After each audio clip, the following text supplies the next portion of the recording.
Lo mgibeli kuthiwa udutshulwe umuntu ongaziwa abegibele naye ngaphakathi ebhasini ezifihlile ubuso.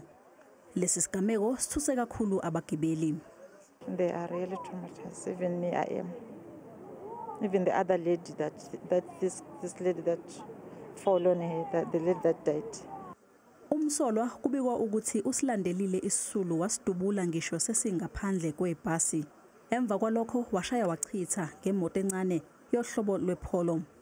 Ngokusho kowengamele ezokuthutha edolobheni iGoli, lokhu kubulala bekuhleliwe.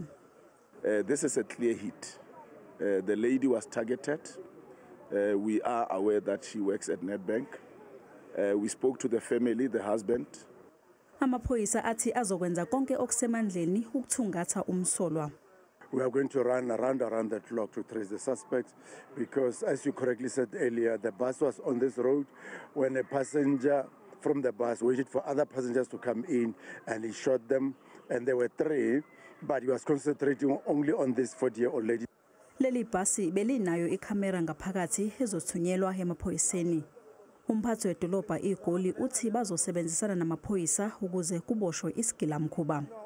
We will be working closely with SAPS, and indeed, I mean, like I said, this level of criminality is something that we've not seen on our buses.